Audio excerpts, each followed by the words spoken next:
بسم اللہ الرحمن الرحیم۔ ہم نے سورہ نور کی جو ابتدائی کچھ مقدماتی ابحاث ہیں ان کو پڑھا۔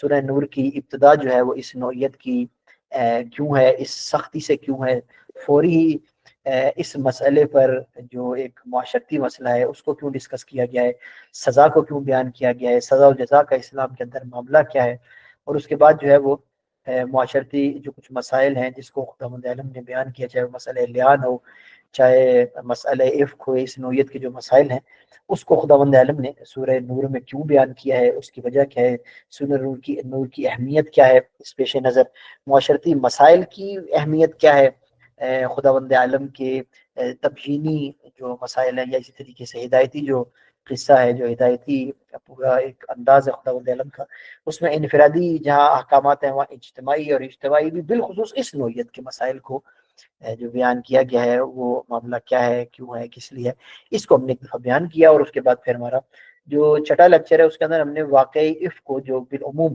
حضرت عائشہ جو ہے وہ امہات المؤمنین اس کو اپنے آپ سے نسبت دیتی ہیں، اور پھر اہل سنت دنیا نے اس کو سر پہ اٹھایا اور اس کو پوری تمام کتابوں میں بیان کیا، اس پر ہم نے ایک تنقیدی جائزہ پیش کیا تھا، لیکن کوشش کی تھی کہ توہین نہ ہو، کوئی توہین کا مقصد نہیں ہے، علمی انداز میں ہم اس بات کو سمجھ پائیں کہ یہ ان کا واقعہ خود ہی انہوں نے بیان کیا ہے، کسی اور نے اس کو نقل نہیں کیا، کسی اور نے اس کو بیان نہیں کیا، اور یہ واقعہ جو ہے وہ تمام کا تمام تر جو ہے مکتب اہل بیت کے مطابق حضرت ماریہ سے متعلق ہے، اور الزام لگانے والی جو ہے وہ امہات مومنین حضرت عائشہ ہے۔ اس کے پھر تاریخی اس بات بھی دی ہے ہم نے، اور حدیثی اس بات بھی دی ہے، اس کو ہم نے بیان کر لیا۔ اس کے بعد واقعی عفق کے بعد جو اگلی آیات ہیں، جو ہمارا 7واں یا 8واں لیکچر تھا، اس کے اندر واقعی عفق سے متعلقہ جو مسائل ہیں خداوند عالم نے جو معاشرتی مسائل کو بیان کیا ہے اس کو ہم نے بیان کیا، اور اس میں بالعموم جو آخری لیکچر تھا ہمارا 8واں، اس کے اندر افشاء فاحشہ کا جو عنوان ہے، جس کو خداوند عالم نے کہا کہ یہ بہت بڑا گناہ ہے، اس کو نہ کرو۔ اس کی تفصیل ہم کیونکہ بیان کر چکے ہیں، میں دوبارہ بیان نہیں کروں گا۔ اس پیش نظر آیت نمبر 21، 22 اور 23 اور 24 جو اگلی آیات ہیں، ان سارے مباحث کو اگر آپ ذہن میں رکھتے ہوئے ان آیات کا مطالعہ کریں گے تو آپ کو لگے گا کہ خداوند عالم نے یہاں پر ایک نتیجہ دیا ہے، خداوند عالم تمام واقعے کو بیان کر کے یہاں ایک نتیجہ دے رہا ہے۔ اغریفت آواز واضح ہے، سب کچھ اوکے ہے؟ جی سب کچھ اوکے، ماشاءاللہ، بہت اچھی خوبصورت آواز ہے، سب کو ویری کلیئر، لاؤڈ اینڈ ٹھیک ہے کلیئر۔ جی، چلیں ٹھیک ہے۔ آیت جاری نمبر رکھیں۔ 21 میں جی، آیت نمبر 21 میں یا ایھا الذین آمنوا لا تتبعوا خطوات الشیطان۔ اب یہاں پر خداوند عالم نے وہ جو، یعنی میں نے پہلے بھی عرض کیا کہ قرآن مجید، یہ ضرور ہم جب قرآن کا مطالعہ کرنے والے افراد ہیں وہ ضرور یہ دیکھیں کہ جب قرآن مجید کسی موضوع کو بیان کرتا ہے تو کس اہمیت اور کس لحن سے بیان کرتا ہے۔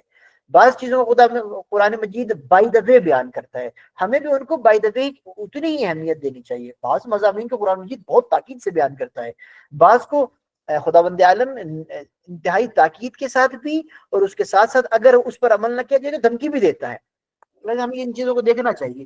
تو اس معاملے کو، معاشرتی اس امر کو خداوند عالم نے نسبت، یعنی باقی مسائل کی نسبت خداوند عالم نے بہت زیادہ تاکید کی، ایک پہ ایک آیت، ایک پہ ایک آیت، یعنی آپ سمجھیں 11، 12، 13 آیات ایک ہی مضمون سے متعلق ہے، مختلف انداز میں قرآن مجید جا رہا ہے۔ تو یہ جو معاشرے کے اندر ایک دوسرے کے بارے میں، اسلامی معاشرے میں، پچھلے درس میں اگر آپ کو یاد ہو تو ہم نے بیان کیا کہ اسلامی معاشرے میں اگر ایک دوسرے پر الزام تراشی کی جائے تو جو اس کے ہونے والے نقصانات ہیں اس کو خداوند عالم نے کہا کہ عظیم نقصان ہے، اس سے تم تباہ ہو جاؤ گے اگرچہ تم جانتے نہیں ہو۔ اس کے پھر جو اہل بیت علیہ السلام نے جو عناوین بیان کیے تھے، اگر آپ کو یاد ہو تو ہم نے ان کو پچھلی دفعہ بیان کیا تھا۔ میں بھی آپ کے سامنے ایک دفعہ وہ فہرست بھی لے آؤں تاکہ آپ لوگ اس کو دیکھ لیں۔ یہ دیکھیے، یہ عناوین تھے، اگر یہ تشریح فاحشہ سے دنیاوی قیامت کے دن تو نقصان ہے، یا دنیاوی کیا نقصانات ہیں، تو اس کو ہم نے یہاں آپ کے سامنے بیان کر دیا تھا۔ اب اس کے بعد خداوند عالم نے جب ایک چیز سے روک دیا نا، اب خداوند عالم آیت نمبر 21 میں کیا فرماتا ہے؟ یا ایھا الذین آمنوا، اے اہل ایمان، لا تتبعوا خطوات الشیطان، یعنی شیطان کے ہم قدم نہ بنو۔ ہم قدم تو پھر بھی کوئی ہم حیثیت کہہ سکتے ہیں، خطوات شیطان کا مطلب ہے شیطان کے نقش قدم پر نہ چلو۔ نقش قدم سے مراد یہ ہے کہ جیسے جیسے شیطان نے عمل کیا اور شیطان نے جس راستے کو اختیار کیا اسی کے پیچھے جاؤ، ایسا کام نہ کرو۔ لا تتبعوا، اتباع کا معاملہ ہمارے یہاں تشیع کے اندر اتباع کا معاملہ دو نوعیت کا ہے، یا اتباع اہل بیت کی ہے، یعنی ولایت کی اتباع ہے، اس میں اللہ سب سے بڑا ولی ہے، سب کا ولی اللہ ہے، پھر نبی ولی، پھر ولی میں اہل بیت علیہ السلام، اور اس کے بعد پھر چھوٹی ولایتیں ہیں، جیسے والد کی ولایت ہے، والدہ کی ولایت ہے، دادا کی ولایت ہے، شوہر کی ولایت ہے، چھوٹی ولایتیں ہیں۔ لیکن اس کے علاوہ جو ولایت کا پورا سلسلہ ہوئی، اس کے مد مقابل جتنے بھی ولایتیں ہیں جس کے اتباع کا معاملہ ہے، وہ ولایتیں جو ہیں وہ شیطان کی ولایتیں ہیں۔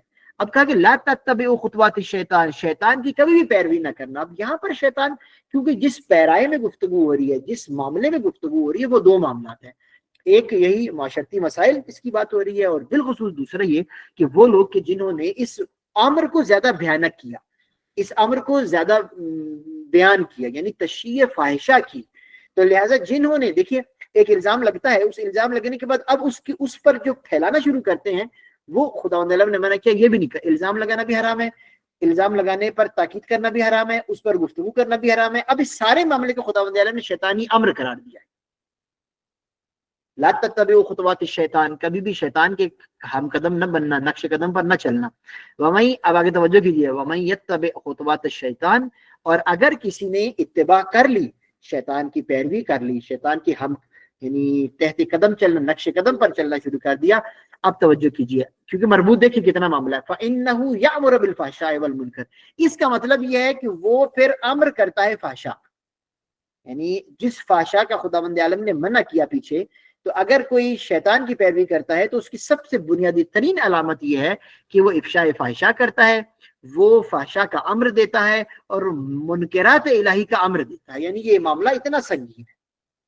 اب آگے دیکھیں، یہ کچھ تیسری چوتھی دفعہ یہ ان ابتدائی آیات میں تیسری چوتھی مرتبہ خداوند تعالیٰ فرما رہا ہے وَلَوْلَا فَضْلُ اللَّهِ عَلَيْكُمْ وَرَحْمَةٌ، اور اگر اللہ کا فضل اور کرم نہ ہوتا، اگر تم پر نہ ہوتا تو کیا بنتا، یعنی وَلَوْلَا فَضْلُ اللَّهِ عَلَيْكُمْ وَرَحْمَةٌ مَا زَكَى مِنْكُمْ مِنْ أَحَدٍ أَبَدًا، توجہ کیجیے گا، تم میں سے کبھی بھی کوئی شخص بھی پاک نہ ہوتا۔ تھوڑی توجہ کیجیے گا اس بارے میں۔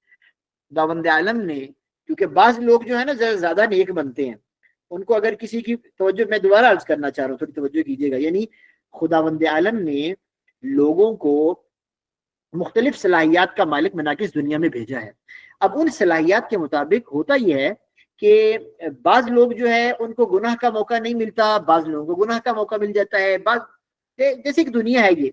اب اگر کسی نے کوئی گناہ کر لیا اور کسی کو کوئی پتہ چل گیا اس کے گناہ کے بارے میں، اب وہ بڑا اپنے آپ کو نا بڑے کیا کہہ سکتے ہیں، اس کو بڑا اس کو سمجھتا ہے کہ میں بڑی اصلاح کرنے والی چیز ہوں، میں بڑا جناب، کیونکہ اس کو کسی کے گناہ کا علم ہو جاتا ہے۔ تو خداوند عالم یہ کہہ رہا ہے کہ افشاء فاحشہ نہیں کرنا، اگر تمہیں کسی کے گناہ کا پتہ چلائے تو تم نے اس کو ذکر نہیں کرنا، تمہیں کسی نے نہیں ذمہ داری دی کہ جا کے اس کو پھیلانا شروع کر دو۔ اگر تم نے یہ کیا، اب اللہ یہاں پر تکوینی امور کا خالق ہے، تکوینی امور کا مالک ہے، تشریح کا مالک ہے۔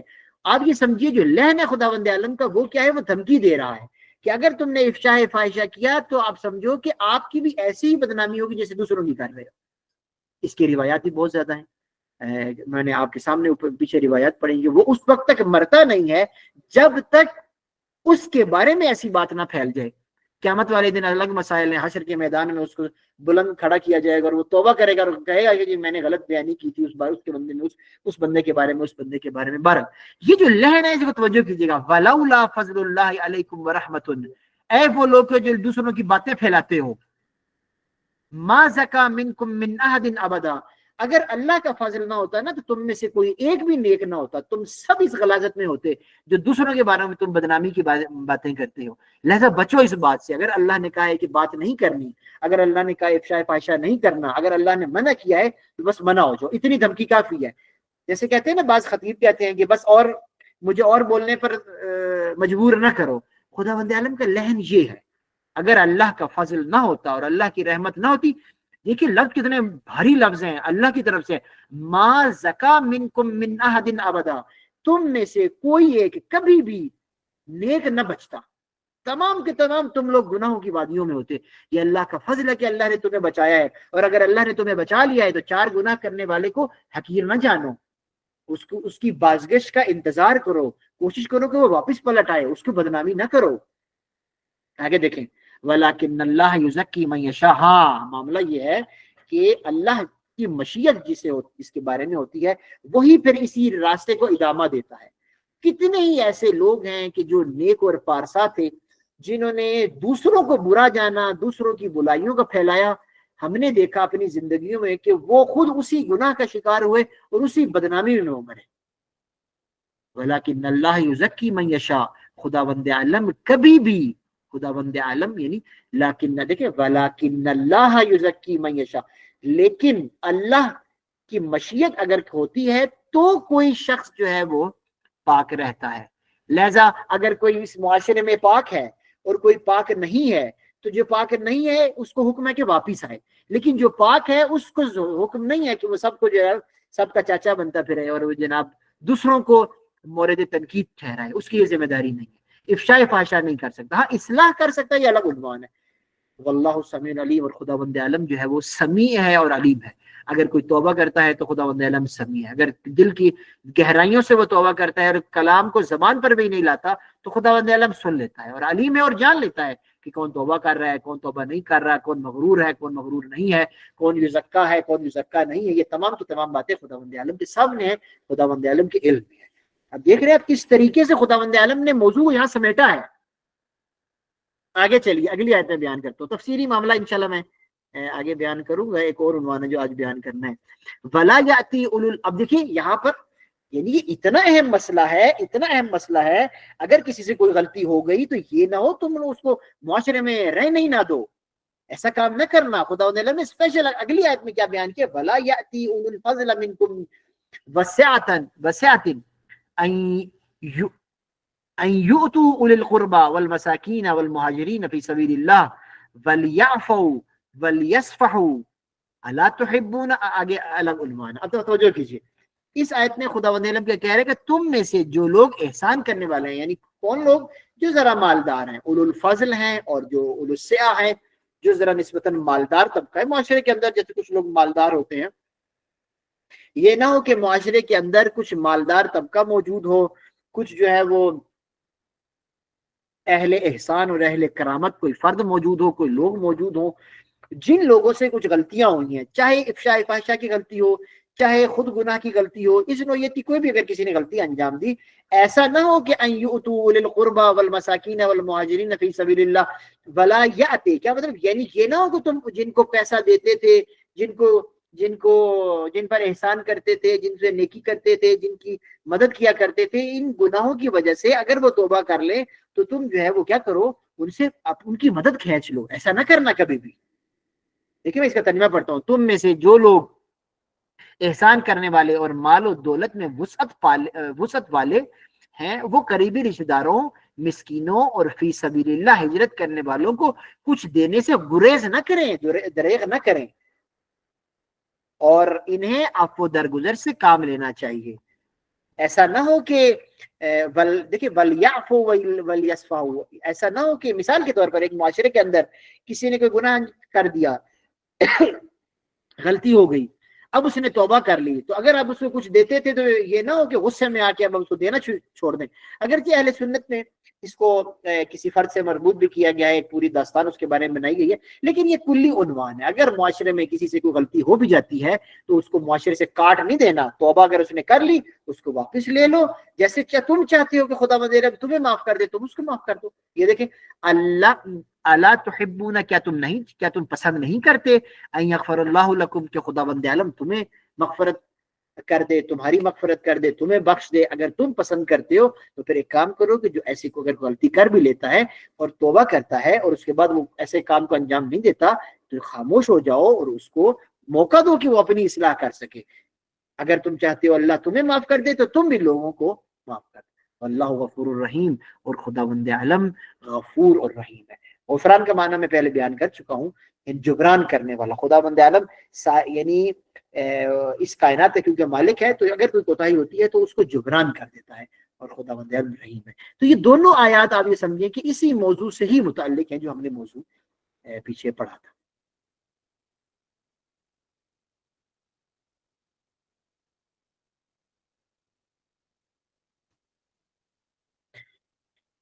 دیکھیے اب یہاں ایک اور اس کے بعد ایک جو عنوان آتا ہے اسی ضمن میں ہی ہے، وہ اسی ضمن میں ہے. ایک منٹ ٹھہریے گا معذرت. ہاں جی، ان الذین یرمون المحصنات الغافلات المؤمنات لعنوا فی الدنیا والآخرہ ولہم عذاب عظیم. ذرا توجہ کیجیے گا.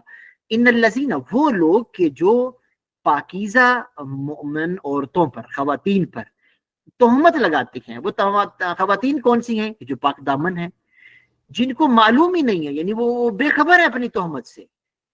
اگر کچھ لوگوں نے مومنہ خواتین، پاک دامن خواتین پر اگر انہوں نے الزام تراشی کی تو لعنوا فی الدنیا والآخرہ، خداوند عالم نے کہا ہے کہ دنیا اور آخرت میں خداوند عالم کی طرف سے ان کے لیے لعنت ہے.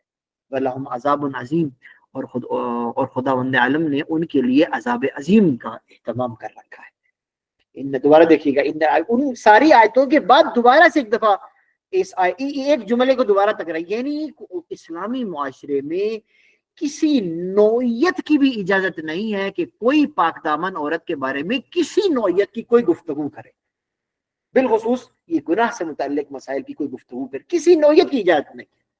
یہ اسلام نے اجازت ہی نہیں دی. ان الذین یرمون المحصنات، پھر یہ نہیں کہہ دیا کہ خداوند عالم تم سے بدلہ لے گا، نہ کہا کہ اس دنیا میں تمہاری خبر لوں گا. لعنوا فی الدنیا والآخرہ، اللہ کی لعنت اگر دنیا میں، یعنی بعض کم موارد میں خداوند عالم نے بنی نوع انسان پر دنیا میں لعنت کیا، ان میں سے ایک مورد ہی ہے ان الذین یرمون المحصنات الغافلات المؤمنات. جو لوگ بے خبر پاک دامن مؤمنہ عورتوں پر تہمت لگاتے ہیں، دنیا اور آخرت میں ان پر اللہ کی طرف سے لعنت. اب اللہ کی طرف سے لعنت اگر ہو تو کیا اس کے مظاہر ہیں، ہوتا کیا ہے، اس کو انشاءاللہ پھر بعد میں بیان کریں گے. اب بیان کریں گے آگے. اس کے بعد ایک اہم ترین عنوان ہے جو قرآن مجید کا ایک معروف عنوان ہے، جس کو پر علماء نے تفسیر میں بیان کیا ہے، جو یہاں پر فٹ بھی آتا ہے، یہاں پر بہت اہمیت سے اس کو بیان کیا گیا ہے. اس کو ذرا توجہ کیجیے. وہ کیا ہے؟ یوم، قیامت والے دن کی بات ہو رہی ہے. یہ جو سارے لوگ ہیں نا، جو اس اسلامی معاشرے کے اندر کچھ لوگ ہوں گے جنہوں نے قرآنی اس حکم کو مان لیا، اور کچھ لوگ ہوں گے کہ جنہوں نے اس قرآنی حکم کو نہیں مانا. اب خداوند عالم کہہ رہا ہے کہ یوم تشہد علیہم السنتہم وایدیہم وارجلہم بما کانوا یعملون، اس دن ان کی زبانیں اور ان کے ہاتھ اور ان کے پاؤں ان کے اعمال کی گواہی دیں گے جو یہ کرتے رہے. خداوند عالم نے منع کر دیا کہ ایسا کام نہیں کرنا. ہر انسان گناہ گار ہے. اب میں دوسرے کے بارے میں بہت بات کر رہا ہوں، امکان ہے میں بھی گناہ گار ہوں، خداوند نے تو منع کر دیا. اب خداوند عالم یہ ایک نوعیت کی دھمکی دے رہا ہے کہ اے وہ لوگوں کے جنہوں نے توبہ نہیں کی، جو افشاء فاحشہ کرتے ہیں، جو دوسروں پر تہمت لگاتے ہیں، یاد رکھو ایک بات، خداوند عالم کا وعدہ رہا کہ خداوند عالم قیامت والے دن سب کے سامنے تمہارے ہاتھوں کو کہے گا کہ گواہی دو کہ اس نے کیا کیا. تمہاری زبانوں کو کہے گا کہ یعنی تم گنگ ہو جاؤ گے، تم بات نہیں کر پاؤ گے، تمہاری زبانیں گفتگو کریں گی، تمہارے ہاتھ گفتگو کریں گے، یعنی تمہارے پاؤں میں صلاحیت گفتگو پیدا ہو جائے گی اور وہ گواہی دیں گے. اچھا، اب گواہی کس نوعیت کی ہوگی، کیا ہوگی، کیا مسائل ہوں گے، یہ الگ عنوان ہے پورا. لیکن خداوند عالم نے کہا کہ یعنی آپ خداوند عالم کی قاطعیت دیکھیے کہ خداوند عالم کہہ رہا ہے کہ اگر میری بات سمجھ میں اس طریقے سے تو آ رہی ہے تو ٹھیک ہے، میں کہہ رہا ہوں میں علیم ہوں، میں غفور ہوں، میں عظیم ہوں، میں سب خداوند عالم نے بتایا اور منع کر دیا. لیکن پھر خداوند عالم نے کہا کہ اگر تمہیں پھر بھی سمجھ نہیں آ رہی، اور اس طریقے سے سمجھاتے ہیں کیا، یوم تشہد علیہم، اس دن کو یاد کرو کہ جس دن خداوند عالم تمہاری زبانوں سے گواہی لے گا. تمہاری زبانوں سے کیوں؟ کیونکہ تم زبان سے چلاتے ہو نا مومن عورتوں کے بارے میں اور مومن مردوں کے بارے میں. تو ایدیہم وارجلہم، تمہارے یہی ہاتھ، یہی پاؤں جن کو تم اپنا سمجھتے تھے، یہی تمہارے خلاف جب گواہی دیں گے نا، تمہیں تب سمجھ میں آئے گی کہ میں کیا کہنا چاہ رہا تھا اور میں نے تمہیں کیا نصیحت کی تھی. اب یہاں پر ایک عنوان ہے جس کو میں اشارتاً بیان کرنا چاہوں گا، تفصیلی عنوان ہے یہ خداوند عالم کا. وہ یہ کہ قیامت کے دن کچھ چیزیں ہیں جو شاہد بنے گی، جو شہادت دیں گی ہماری زندگی کے بارے میں، ہمارے نظریات کے بارے میں، ہماری گفتار کے بارے میں، ہمارے کردار کے بارے میں، ہمارے رویوں کے بارے میں، چاہے وہ اجتماعی ہو یا انفرادی.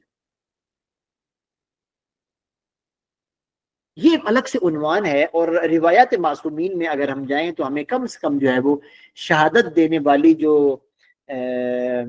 اشیاء ہیں یا جو لوگ ہیں یا شہادت دینے والی ہم کہہ سکتے ہیں کہ جو زوات مقدسہ ہیں ان کی تعداد 14 سے 15 کے قریب ہے، جو عموماً قرآن مجید اور اہل بیت نے بیان کیا ہے کہ قیامت والے دن یہ شاہد ہے۔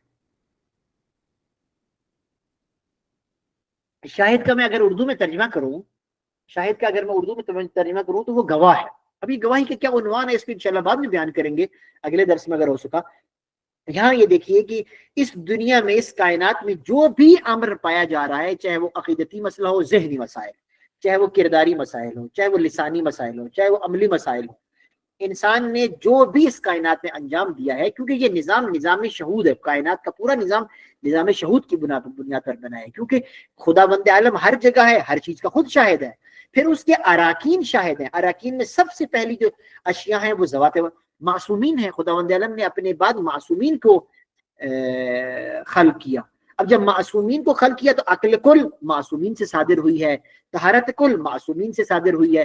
تو یہ تمام کی تمام اشیاء جو ہیں یہ خود بخود آپ یہ سمجھے تکوینی طور پر تمام کائنات کے تمام مسائل کی شاہد ہے۔ اس کے بعد دوسرا مرلہ جو ہے وہ پھر فرشتوں کا ہے، تیسرا مرلہ اس طریقے سے کچھ اشیاء، ان میں سے ایک ادنا سی چیز جو ہے وہ زبان کی شہادت بھی ہے، کہ جو یہاں خداوند عالم نے ایک چیز کو بیان کیا ہے۔ میں آپ کو بس مختصر انداز میں یہ بات چاہ رہا ہوں کہ ہم یہ دیکھ لیں کہ قرآن مجید نے جن شہادتوں کا تذکرہ کیا ہے، یہاں میں نے آپ کے سامنے کوئی 9-10 عناوین لا کے بیان کی ہے، ہر ایک پر آیت ہے، بھی وقت نہیں ہے، میں آپ کو ضرور دکھاتا۔ دیکھیے ذرا، پہلی شہادت جو ہے وہ کس کی ہے؟ خداوند عالم خود شاہد ہے۔ سورہ حج آیت نمبر، دیکھ رہے ہوں گے آپ، سکرین کو دیکھتے جائیے گا۔ ابھی ذرا وہ نہیں ہے میرے پاس، کیا نام ہے، ٹائم کم ہے، میں شاید سب کی وضاحت نہ کر پاؤں، بس ایک دفعہ دیکھتے جائیں۔ قرآن مجید کہتا ہے کہ خداوند عالم تمام امور پر خود شاہد ہے۔ ان اللہ علی کل شیء شہید، خداوند عالم خود ہر چیز پر کا شاہد ہے۔ سورہ حج ہے، آیت نمبر 17 ہے۔ پھر اس کے بعد سورہ نساء میں خداوند عالم فرماتا ہے کان اللہ بکل شیء محیطا، ہر چیز کا احاطہ میں خداوند عالم نے لیا ہوا۔ تو سب سے پہلے تمام امور پر شاہد خداوند عالم خود ہے۔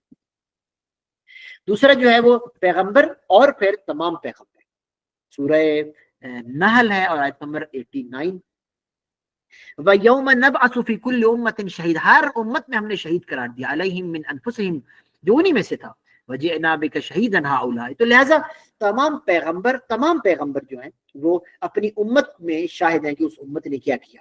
اب یہ ان آیات سے علماء ذاکرین بڑی استنباطات کرتے ہیں بعد میں، بالخصوص اس میں جیسے نبی آج ان امور زندگی پر جو ہم انجام دے رہے ہیں، وہابی طبقہ جو ہے وہ کہتا ہے نا کہ انبیاء کو نہیں پتا اب کیا ہو رہا ہے کیا نہیں ہو رہا، وہ فوت ہو گئے، مر گئے، چلے گئے، نعوذ باللہ نعوذ باللہ۔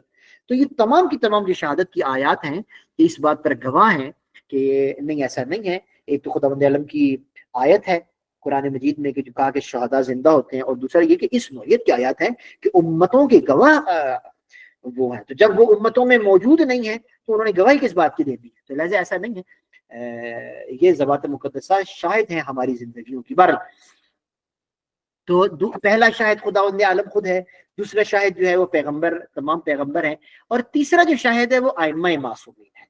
سورہ بقرہ ہے، نمبر 143 ہے، وَكَذَلِكَ جَعَلْنَاكُمْ أُمَّةً وَسَطًا لِتَكُونُوا شُهَدَاءَ عَلَى النَّاسِ وَيَكُونَ الرَّسُولُ عَلَيْكُمْ شَهِيدًا۔ یہ بھی گواہ ہیں تمام امور کے جو اس دنیا میں انجام پائے جا رہے ہیں، اب چاہے وہ اچھے کام ہوں چاہے وہ برے کام ہوں۔ اب آپ مسائل میں چلے جائیں، فضائل میں چلے جائیں، آپ کو اس نوعیت کی، اس سے ملتی جلتی روایات بہت زیادہ ملیں گی۔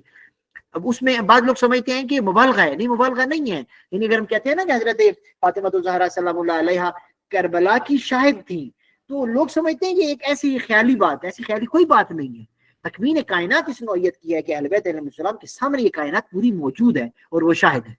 اچھا، چوتھی جو شہادت قرآن مجید میں بیان کی گئی ہے قیامت کے دن جنہوں نے شہادت دینی ہے وہ ملائکہ ہیں۔ سورہ قاف آیت نمبر 21 ہے، وجاءت کل نفس معها سائق و شہید۔ اللہ نے کہا کہ ہر نفس کے ساتھ اس کا شہید آئے گا، اس کا گواہ آئے گا، جو فرشتے ہیں۔ پانچواں جو شاہد ہے وہ قرآن مجید نے بیان کیا ہے، وہ خود زمین ہے۔ یہ زمین جس زمین میں ہم رہتے ہیں، یومئذ تحدث اخبارها، وہ اپنی خبریں خود بیان کرے گی۔ سورہ زلزال آیت نمبر 4۔ اسی طریقے سے جو ہے وہ آیات روایات بہت زیادہ ہیں، میں نے ٹائم کم ہونے کی وجہ سے نہیں بیان کی۔ اور اس کے بعد دیکھیے کہ چھٹی جو شہادت ہے وہ انسان کا اپنا نفس ہے۔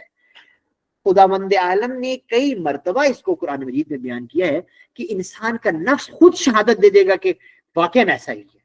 بہت آیات ہے، کہا کہ جہنم میں ہم اس وجہ سے آئے، ہم نے یہ غلطی کی، ہم نے یہ غلطی، کاش ہم یہ نہ کرتے، کاش یہ ہم نہ کرتے، کاش ہم مٹی ہوتے، کاش ہم ایسے ہوتا، ایسا ہوتا ویسے. یہ پوری جتنی بھی آیات ہمیں کاش کاش کی ملتی ہیں وہ تمام کی تمام اس بات کا ثبوت ہے کہ قیامت والے دن انسان کا نفس اور انسان کا وجدان، انسان کا ضمیر خود شاہد ہوگا. کیوں؟ کیونکہ امر اتنا واضح ہو چکا ہوگا، انکار کا وہ نہیں ہے، یعنی انکار کرنے کی کوئی وجہ ہی نہیں. سورہ اسراء ہے، کوئی سورہ بنی اسرائیل آیت نمبر 14 ہے، اقرأ کتابک وکفی بنفسک اليوم علیک حسیبا، اپنی کتاب کو پڑھو. قیامت والے دن ہے نا کہ جب نامہ اعمال دیا جائے گا تو کہا جائے گا کہ اپنی کتابوں کو پڑھو، اپنے نامہ اعمال کو پڑھو. وہ مراد ہے یہاں پر. اچھا آگے اگر ہم چلتے ہیں تو 7واں شاہد جو ہے وہ جو آج سورہ نور میں ہم نے پڑھا، سورہ نور آیت نمبر 24 کے اندر، یوم تشہد علیہم السنتہم وایدیہم وارجلہم بما کانوا یعملون. انہوں نے جو کیا ہے نا اس کی شہادت یہ خود دیں گے، یعنی ان کے پاؤں دیں گے، ان کے ہاتھ دیں گے، ان کی زبانی شہادت دیں گے. اس کے بعد جو اگلا شہادت ہے جو سب سے خطرناک شہادت ہے جس کو امیر المومنین نے بیان کیا ہے. امیر المومنین فرماتے ہیں، یہ دیکھیں، ما من یوم یمر علی ابن آدم، ابن آدم پر، یہ ایک منٹ میں نے اس کو میں آپ کے سامنے، یہ دیکھیے، ما من یوم یمر علی ابن آدم الا قال له ذلك اليوم انا یوم جدید وانا علیک لشہید. یعنی امیر المومنین فرماتے ہیں کوئی ایک دن بھی ایسا نہیں ہے جو گزرے اور وہ یہ نہ کہے کہ دیکھو میں ایک نیا دن ہوں، آیا ہوں اور میں تمہارے عبور پر شاہد ہوں. اب یہاں سے ایون تفصیلی روایت ہے، اس کو میں ابھی یہاں صرف اشارے کے طور پر لایا ہوں، ریفرنس کے طور پر، اس کو کبھی وقت بعد میں ڈسکس کریں گے. امیر المومنین فرماتے ہیں کہ یہ زمانہ جو ہے نا، یہ زمانہ، یہ وقت، یہ زمانہ، دن تو اس کی ایک اکائی ہے نا، ایک نوعیت کی اکائی ہے، اسے توجہ رکھیے گا. یعنی دن کی ہم بات کرتے ہیں نا، یہ اکائی ہوتی ہے، امکان ہے وہ طولانی دن ہو، امکان ہے وہ مختصر دن ہو، یہ ایک اکائی ہے. جیسے سیکنڈ اکائی ہے، جیسے گھنٹہ ایک لحاظ سے اکائی ہے، جیسے دن اکائی ہے. یا جب ہم طولانی مدت پہ جاتے ہیں سائنس کے میدان میں تو کہتے ہیں نا نوری سال ایک اکائی ہو جاتی ہے، تو اس طرح ہے یہ. تو خداوند عالم نے جو بیان کیا اہل بیت کے ذریعے سے، اس میں 8واں جو شاہد ہے ہمارے امور پر، ہماری زندگیوں پر، وہ خود زمان ہے. یہ زمانہ ہے، جس زمانے میں ہم زندگی کرتے ہیں، یہ زمانہ خود شہادت دے گا قیامت والے دن. لہذا کوئی چیز بھی ہم جیسے سمجھتے ہیں نا کہ چھپی ہوئی ہے اور ہمیں پتہ نہیں ہے، اور اللہ جیسے خدا نے کہا ہے نا کوئی چیز بھی تمہاری چھپی ہوئی نہیں ہے. جب زمانہ شاہد ہے، جب میرے اپنے ہاتھ میرے خلاف گواہی دیں گے، تو آپ بتائیے کہ چھپا ہوا ہے کیا؟ وہ چیز چھپی ہوئی ہے ہی نہیں. لہذا اب کسی کے بارے میں بات کرنا نہ کرنا، فلاں کرنا، گناہ کرنا نہ کرنا، یہ تو یعنی یہ ایسے ہی ہے جیسے آپ ایک سفید وائٹ بورڈ پہ نشان لگا رہے ہو، سب کو نظر آتا ہے. آگے دیکھیے، 9واں امر جو شاہد بنے گا قیامت والے دن، وہ سورہ یاسین اور سورہ کہف میں آیا. سورہ یاسین آیت نمبر 54 اور سورہ کہف آیت نمبر 59. فَالْيَوْمَ لَا تُظْلَمُ نَفْسًا شَيْئًا، کسی پر ظلم نہیں کیا جائے قیامت والے دن. وَلَا تُجْزَوْنَ إِلَّا مَا كُنتُمْ تَعْمَلُونَ، سوائے اس کے، یعنی خود عمل جو ہے وہ گواہ بن جائے گا. اب چاہے نیک عمل ہے تو گواہ بن جائے گا، چاہے برا عمل ہے تو گواہ بن جائے گا. وَوَجِدُوا مَا عَمِلُوا حَاضِرًا، سورہ کہف میں قرآن مجید فرماتا ہے قیامت کے دن انسان کا کردار خود اس کے سامنے گواہی دینے کے لیے آ جائے گا، چاہے وہ مثبت ہو چاہے وہ منفی ہو. تو لہذا قرآن مجید کی یہ جو آیت ہے، ہم نے سورہ نور کی آیت نمبر 24 پڑھی ہے، یہ خلاصہ ہے کس کا؟ یعنی خلاصہ تو نہیں کہوں گا، یعنی نتیجہ ہے کس کا؟ ان پوری سابقہ آیات کا، کہ جب خداوند عالم نے حکم دے دیا کہ تم نے مومنین کے بارے میں معاشرتی طور پر کوئی الٹی بات نہیں کرنی، مومنات کے بارے میں الٹی بات نہیں کرنی، تو اس کے لیے دھمکی کے طور پر کہا ہے کہ اگر تم نے یہ کیا تو تمہاری زبان، تمہارے ہاتھ، تمہارے جو پاؤں ہیں، وہ جو ٹانگیں ہیں تمہاری، وہ تمہارے خلاف گواہی دیں گی اور یہ بتائیں گی تم نے کیا، برائی کیا نہیں کی.